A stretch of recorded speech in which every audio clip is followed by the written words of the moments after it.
আন্তর্জাতিক অঙ্গনে তাজা আপডেট সংবাদ প্রথমেই জানিয়ে দেব এইবার কেন বিশ্বজুড়ে পারমাণবিক পরীক্ষার তোড়জোড়। তাহলে কি তৃতীয় বিশ্বযুদ্ধ শুরু হয়ে যাচ্ছে? এদিকে বাণিজ্য মানচিত্র বদলে দেওয়া রেলপথ বানাচ্ছে ইরান এবং রাশিয়া। মার্কিন যুক্তরাষ্ট্রের কপালে ভাঁজ পড়েছে। দখলদার ইহুদিবাদী ইসরায়েল প্রায় ধ্বংসের পথে, বিক্ষোভে উত্তাল ইসরায়েল। জানিয়ে দেব যুক্তরাষ্ট্রের বিরুদ্ধে লড়তে ৩০ লাখ সেনার হাতে অস্ত্র, ৪৫ লাখকে গেরিলা প্রশিক্ষণ দিচ্ছে ভেনেজুয়েলা। মার্কিন যুক্তরাষ্ট্রকে চারদিক থেকে ঘিরে নিমিষেই ধ্বংস করে দেওয়ার জন্য প্রস্তুত হচ্ছে। এবং সর্বশেষ জানিয়ে দেব লেবাননের সেনাবাহিনী কি ইসরায়েলের বিরুদ্ধে যুদ্ধের জন্য প্রস্তুত। এতক্ষণ শুনছিলেন সংবাদ শিরোনাম, এখন বিস্তারিত। অনুরোধ থাকবে ভিডিওটিতে একটি লাইক দিন, কমেন্টস করে জানিয়ে দিন আপনি কোন জেলা থেকে বা কোথা থেকে এই সংবাদটি শুনছেন।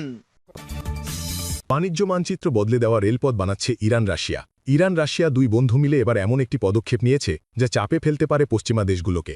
অর্থনৈতিক নিষেধাজ্ঞা এবং আন্তর্জাতিক মঞ্চে কুণ্ঠাসা হয়েও তেহরান এবং মস্কো এবার বিশ্ব বাণিজ্যের মানচিত্র চিরতরে বদলে দিতে পারে। বিশেষজ্ঞরা মনে করছেন ওয়াশিংটনের পক্ষেও এই পদক্ষেপকে অবরোধে আটকানো সম্ভব হবে না। ১৬২ কিলোমিটার দীর্ঘ কৌশলগত রেলপথ তৈরি করছে দুই দেশ।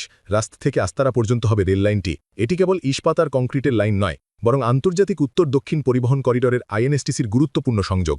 আশা করা হচ্ছে এই রেলপথ চালু হলে বাণিজ্যের খরচ ৩০% পর্যন্ত কমে যেতে পারে। সবচেয়ে বড় পরিবর্তনটি আসবে পণ্য পরিবহনের সময়সীমাতে। বিশেষজ্ঞরা বলছেন আইএনএসটিসি সংযোগ চালু হলে ৩৭ দিনের বদলে পণ্য পরিবহন করা সম্ভব হবে মাত্র ১৯ দিনে। অর্থাৎ সুয়েজ খাল ব্যবহার করে পণ্য পরিবহনে যে সময় লাগে তার প্রায় অর্ধেক সময়ই পণ্য পৌঁছে যাবে গন্তব্যে। বিশ্বের কঠোরতম নিষেধাজ্ঞার কোপে থাকা দুই দেশের অর্থনীতির জন্য এটি হবে এক বিশাল স্বস্তি। রাস্ট থেকে আস্তারা পর্যন্ত এই রেলপথ প্রকল্পটি হল ২০২৫ সালের জানুয়ারি মাসে মস্কো এবং তেহরানের মধ্যে স্বাক্ষরিত ২০ বছরের ব্যাপক কৌশলগত অংশীদারি চুক্তির অংশ। এর জন্য খরচ হচ্ছে প্রায় ১৬০ কোটি ইউরো, যার প্রধান অর্থায়নকারী হল রাশিয়া। নির্মাণের দায়িত্বেও রয়েছে রাশিয়ার অভিজ্ঞ ইঞ্জিনিয়াররাই। যুক্তরাষ্ট্রের বিরুদ্ধে লড়তে ৩০ লাখের হাতে অস্ত্র, ৪৫ লাখকে গেরিলা প্রশিক্ষণ দিচ্ছে ভেনেজুয়েলা। ভেনেজুয়েলার প্রেসিডেন্ট নিকোলাস মাদুরো সম্প্রতি দাবি করেছেন যুক্তরাষ্ট্রের সম্ভাব্য আগ্রাসনের মুখে এখন তাঁর দেশের লাখো মানুষ অস্ত্র ধরতে প্রস্তুত। গত আগস্টে মাদুরো বলেন তাঁর সরকার আধা সামরিক বাহিনীর ৪৫ লাখ সদস্যকে বলিভারিয়ান মিলিশিয়া নামে সক্রিয় করেছে। তাদের মার্কিন বাহিনীর বিরুদ্ধে গেরিলা যুদ্ধের জন্য প্রস্তুত করা হচ্ছে। সাম্প্রতিক সামাজিক যোগাযোগ মাধ্যম পোস্টে তিনি আবার দাবি করেছেন অন্তত ৩ মিলিয়ন বা ৩০ লাখ ভেনেজুয়েলার নাগরিক এরই মধ্যে অস্ত্র হাতে নিয়েছেন। ২০০৩ সালের ইরাক যুদ্ধের আগে যেমন সাদ্দাম হোসেন তার ফেদাইন বাহিনী গঠন করেছিলেন, তেমনি এবার মাদুরোও আগেভাগে তার মিলিশিয়াদের প্রস্তুত করছেন। তবে সাদ্দামের তুলনায় মাদুরোর বাহিনীর সদস্য সংখ্যা অনেক বেশি। সিবিএস নিউজ বলছে মাদুরোর দাবি অতিরঞ্জিত। আসলে সক্রিয় মিলিশিয়া সদস্য সংখ্যা ৩,৪৩,০০০-এর মতো, যা সাদ্দামের অনানুষ্ঠানিক বাহিনীর চেয়ে বেশি হলেও মাদুরোর ঘোষণার তুলনায় অনেক কম। কারাকাস জানে যুক্তরাষ্ট্রের লক্ষ্য শুধু মাদকবিরোধী অভিযান নয়, মার্কিন আক্রমণ হলে সেটি আসলে পূর্ণাঙ্গ শাসন পরিবর্তনের জন্যই হবে। এ কারণেই মাদুরো এখন রাশিয়ার সঙ্গে ঘনিষ্ঠভাবে কাজ করছেন। মস্কো ভেনেজুয়েলাকে বিপুল অস্ত্র ও সামরিক সরঞ্জাম দিচ্ছে। এমনকি ওয়াগনার গ্রুপের প্রায় ২০০ ভাগাটে সেনা দেশটিতে পাঠানো হয়েছে। এখানে প্রশ্ন উঠেছে, এই বলিভারিয়ান মিলিশিয়ারা আদৌ মার্কিন বাহিনীর জন্য হুমকি কিনা। আধুনিক প্রযুক্তি ও প্রশিক্ষণে সমৃদ্ধ যুক্তরাষ্ট্রের সেনাবাহিনীর মুখোমুখি হলে তাদের টিকতে পারা কঠিন। তবে গেরিলা ধাঁচের যুদ্ধ, জঙ্গলে লুকিয়ে থাকা মিলিশিয়া বাহিনী এবং ভূপ্রকৃতি মার্কিন অভিযানে বড় বাধা হয়ে দাঁড়াতে পারে। অনেক ভেনেজুয়েলান অবশ্য যুদ্ধের আহ্বানে সাড়া দিতে অনাগ্রহী।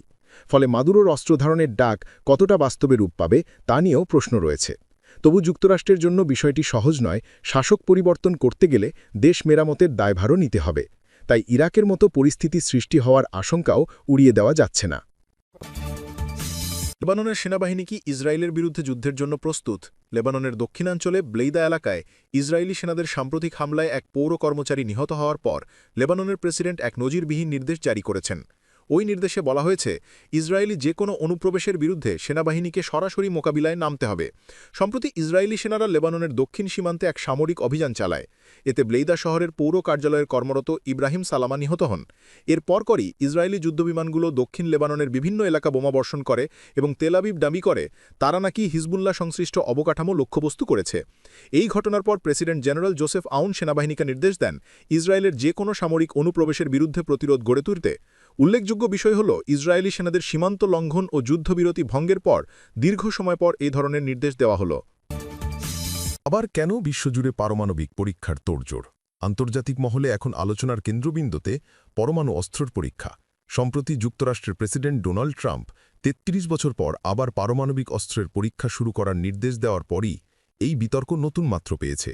কিন্তু ঠিক কতগুলো পরীক্ষা হয়েছে, কেনই বা তা বন্ধ করা হয়েছিল, এবং এই মারণাস্ত্রগুলোর অধিকারী বর্তমানে কারা?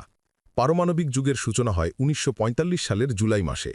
যুক্তরাষ্ট্র নিউ মেক্সিকোতে প্রথম পারমাণবিক বোমা পরীক্ষার চালায়। এর পরপরই জাপানের হিরোশিমা ও নাগাসাকিতে বোমা ফেলা হয়। জাতিসংঘের তথ্য অনুসারে ১৯৪৫ থেকে ১৯৯৬ সালের comprehensive nuclear test ban treaty চুক্তির মধ্যে বিশ্বজুড়ে ২০০০টিরও বেশি পারমাণবিক পরীক্ষা সম্পন্ন হয়েছে। এর মধ্যে শুধু যুক্তরাষ্ট্রই করেছে ১০৩২টি এবং সোভিয়েত ইউনিয়ন করেছে ৭১৫টি পরীক্ষা। এছাড়াও ফ্রান্স ২১০টি, ব্রিটেন ৪৫টি এবং চীনও ৪৫টি পরীক্ষা করেছে। সিটিবিটি চুক্তি কার্যকর হওয়ার পর মোট ১০টি পারমাণবিক পরীক্ষা চালানো হয়েছে। ভারত ২টি ১৯৯৮, পাকিস্তান ২টি ১৯৯৮ এবং উত্তর কোরিয়া ৬টি ২০০৬ থেকে ২০১৭। মাটির উপরে, নিচে এবং পানির নিচে হওয়া এই পরীক্ষাগুলি মানব স্বাস্থ্য এবং পরিবেশের উপর মারাত্মক প্রভাব নিয়ে উদ্বেগ বাড়তে থাকে। বিশেষত প্রশান্ত মহাসাগরীয় অঞ্চল এবং কাজাকিস্তান এবং আর্কটিকে হওয়া সোভিয়েত পরীক্ষার কারণে লক্ষ লক্ষ মানুষের জমি দূষিত হয়েছে এবং তারা দশকের পর দশক ধরে স্বাস্থ্য সমস্যায় ভুগেছেন। বিশ্বজুড়ে এই ক্ষতির কথা ভেবে এবং মস্কো ও ওয়াশিংটনের মধ্যে উত্তেজনা কমানোর লক্ষ্যেই comprehensive nuclear test ban treaty CTBT চুক্তি আনা হয়, যা সব দেশের জন্য সব ধরনের পারমাণবিক বিস্ফোরণ নিষিদ্ধ করে। উল্লেখ্য, ১৯৯৬ সালে যুক্তরাষ্ট্র এই চুক্তিতে স্বাক্ষর করলেও আজও এটি অনুমোদন করেনি। ২০২৩ সালে রাশিয়াও এই চুক্তির অনুমোদন বাতিল করেছে। কেন পরীক্ষা পুনরায় শুরু হতে পারে? পারমাণবিক পরীক্ষার মূল উদ্দেশ্য হল তথ্য সংগ্রহ এবং কৌশলীগত বার্তা প্রদান। নতুন অস্ত্রের কার্যকারিতা পরীক্ষা করা এবং পুরানো অস্ত্রের সক্ষমতা যাচাইয়ের জন্য এই পরীক্ষাগুলো গুরুত্বপূর্ণ। যুক্তরাষ্ট্র যদি নতুন করে পরীক্ষা শুরু করে, তবে তা রাশিয়া এবং চীনের কাছে যুক্তরাষ্ট্রের কৌশলীগত শক্তির একটি জোরালো বার্তা হিসেবে বিবেচিত হবে। অন্যদিকে রাশিয়ার প্রেসিডেন্ট ভ্লাদিমির পুতিনও হুঁশিয়ারি দিয়েছেন যে যুক্তরাষ্ট্র পরীক্ষা শুরু করলে রাশিয়াও তাই করবে। তার মতে একটি বৈশ্বিক পারমাণবিক অস্ত্র প্রতিযোগিতা ইতিমধ্যেই শুরু হয়ে গেছে।